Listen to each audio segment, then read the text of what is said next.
Afternoon, guys. My name is Reema, and I'm here to talk about a simple thing which is known as experiencing failure. What I want you to do at this point in time is think back for 2 minutes about all the great things that you want to experience in life. Just 2 quick minutes. I'm sure by the end of those quick 2 minutes, you would be able to read me probably your entire bucket list. I've had responses like, I want to jump off the plane, or I want to go around the world, or I wish to buy a house in a fancy neighborhood, or as simple as proposing to your girlfriend, someone you'd just been out for like 2 years or something like that. However, there is one thing that all of us forget to put on our bucket list. That one thing that determines if we would be able to accomplish the rest of the things on our bucket list. And that one thing is experiencing failure. You heard me right. I believe that experiencing terrible failure, horrible failure, should be on the very top of your bucket list. Why? For a very simple reason. The amount of success that you're going to achieve in life is directly proportional to the amount of failure that you've experienced before. What this means is that if you have been like on the lowest ebb of your life and lost everything, but still persisted and persevered, you are soon going to be on the pinnacle of success. It's like the crest and trough of a sinusoidal wave. The lower you go, the higher you rise. If this is where you quit and you decide this is what your level of failure is and this is what you can take, this is all you can achieve. So, we all have some great people that we aspire to be. Some really wonderful, great people. It could be Mr. Barack Obama, or a Steve Jobs, Bill Gates, Mark Zuckerberg, Michael Jordan, Leonardo DiCaprio. Throw in a stream and we always have people who set a level for them. However, how many of us who actually aspire to be these kind of the people end up being like them? A survey shows that only 1% of the people who set out to accomplish their goal from this point end up reaching to where they are successful. And by successful, I mean the kind of success where the world is envious of you, where the world takes a note that this guy is successful, where the world bows in front of you, where you have a feeling that you have arrived.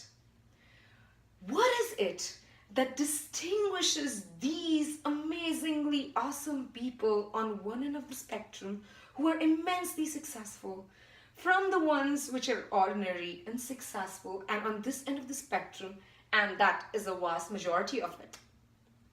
I would say that there are 3 simple principles that these wonderful people have followed, and I guarantee you that if you follow these same principles, you will be able to zoom in straight from that path all the way to where the world takes a note of you. 3 simple principles are as follows. Number 1, celebrate your failures more than you celebrate your success. I'll tell you one small story about myself. I have always been a very good student, especially at math. I was bang on.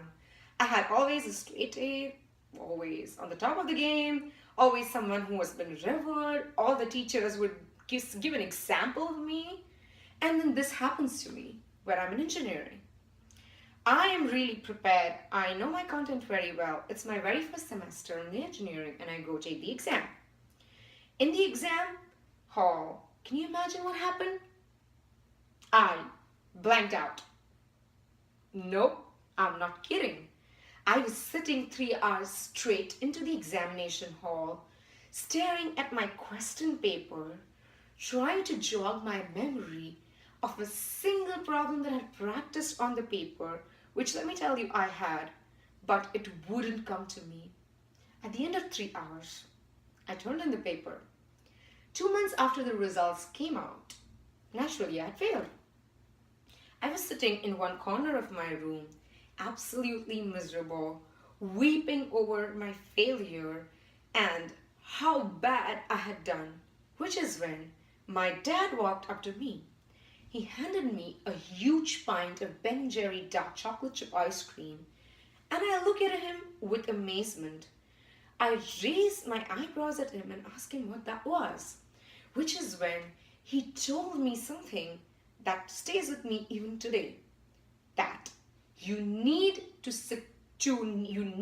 celebrate your failures more than you celebrate your success, because failure means that you attempted it. Failure means that you tried, and that eventually someday in life you would be successful. Which brings me towards my second point, that failure is not being able to achieve something. Failure is nothing but merely a state of mind. Most common tendency of the people is to measure success or failure in terms of outcome. Imagine if I was a technical guy. I was great at coding and Google was absolutely my dream job. I went ahead and took the interview for Google. I gave 9 rounds and I ended up getting the job. Now, to the world, I'm successful. But that may not be the case always. I may not get that job. All of us have failed at interviews, haven't we? So, what we need to do here is that change our perspective for failure. Instead of measuring your successes in terms of outcome, measure them in terms of the amount of effort you put in. When you fail, or when you have that feeling that I have failed, just ask yourself 2 simple questions. Did I do everything that was required of me to be done? Was my effort 100% then as 100% for this job or for anything as a fact of matter? If the answer to these 2 questions for you is a yes, then you have succeeded. You haven't failed. You have succeeded, and eventually these little success will come together to make you massively successful in the end. Like my dad likes to say, failure or success is nothing but a road of milestones, of failures that lead you eventually to success. Try and see what I'm trying to tell you here. I never said failure is a roadblock. Failure is a milestone that you would achieve and accomplish to veer along the curvy road of success.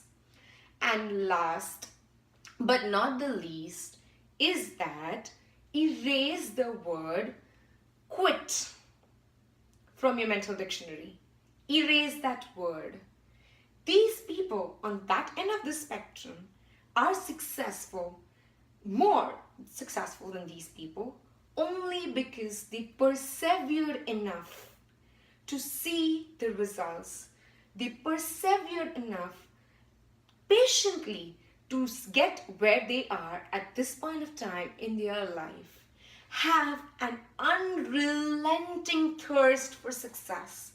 Have an unquenching desire for success. If you have that, all the other things that you hear about from all the people, which is like passion, perseverance, determination, will follow. That thirst will have all the other things that contribute to success follow it. The last thing that I would like to add is that you are the commander of your own life. You are the master of your own life. If at any point in time you feel that you failed, the world makes you feel that you failed, do not consider that. You know your truest potential. You know that you how you can exploit it to get where you want to. Do not let anyone in the world put you down. So, if you follow these simple, basic principles, I guarantee you that you will stand amongst the crowd and the world will take note of you. In the subsequent videos from now on, I'm going to show you quite the other factors that help you deal with failure and make you successful. Thank you so much. Good afternoon for now and have a great day.